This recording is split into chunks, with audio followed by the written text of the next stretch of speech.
Hello good people. Saka ndapinzirwa kona Boss J adidi. Boss James. Pakataiwa angosvika panapa pa Pick and Pay paipa ne Masasa Jegas. Saka tikutoona varapa. Timboona kuti Boss J vari kuita sei. Boss J. Mamugedi. Muri sese. Vari kwangu. Mushe ase maraningi.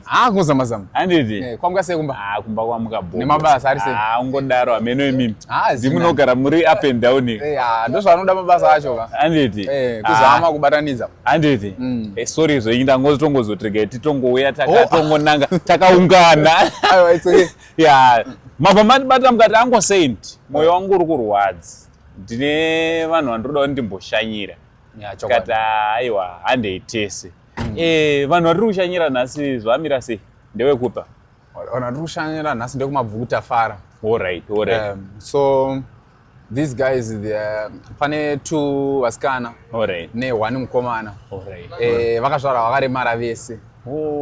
Saka vazvarwa vari 4 actually. But pa4 wavo 1 mukoma muhombe ndiye ari right chete. Saka anogara kwake akaroora. Asi ava 3 ava wobva wasara vari vega. Saka situation yemagariro acho avari kuita haina kumira zvakanaka because pamba pavari kugara ndakanzwa kuti vanenge vakapiwa necouncil kuti vangowanawo pekuti vagare. Saka toda kuti tinoshanya tinoona situation yava yakamira sei, toona kuti how best we can assist them and also how can we empower them. All right. Panyaya yekuti mukuva empower ipapa. Toda kuona kuti pane rima project atinogona kuti tivaitire sevanhu vakaremara anenge riri business kana something kana zvavanoda kubatsirana nazvo paupenyu kuti vakwanise kunge vachizviitirawo pane zvimwe zvidiki diki. All right. Saka papa ndiri kuona kuti zvimagunanzi zvatozara apa chii chamuri kuita apa? Tangoona kuti since tichitanga kuenda kunovaonawo hakungazongoendawo maoko. Ukaenda wakabatwa ka something at least zvinogona kusvikikawo unotambirikawo zviri nani. But Boss J mukoma James imi ndane makore ndichikuziva. Kusimblicity wenyu kubva ndichitanga kuziva ika ndozvamuri ngori. But ndara tisi kuda kutamba kana kuti company yakura. Wiga tape yaka. Sezvamambotaura last time kuti maiva ne1 rig. But zvino marig atowanda mudhara nditi. Chokwadi. But munongoramba makadaro. Why? Yeah, the whole idea iripo ka.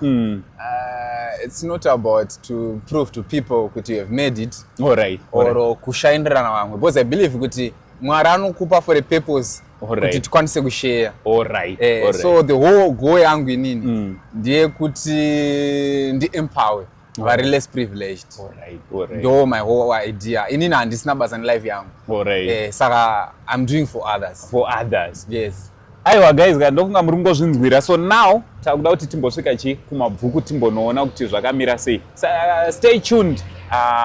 Also don't forget to follow uyu murume ndiri kutomumanikidza. Manzwa.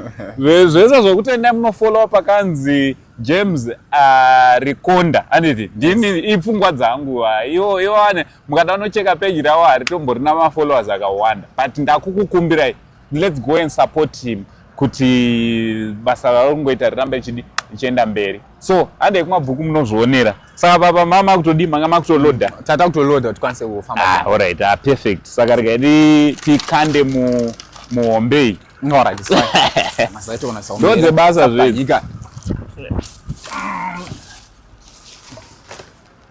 Right. Ndine ndiri kumashura hakuna anobata. Hakuna anobata se. Nendichikutera mbichana.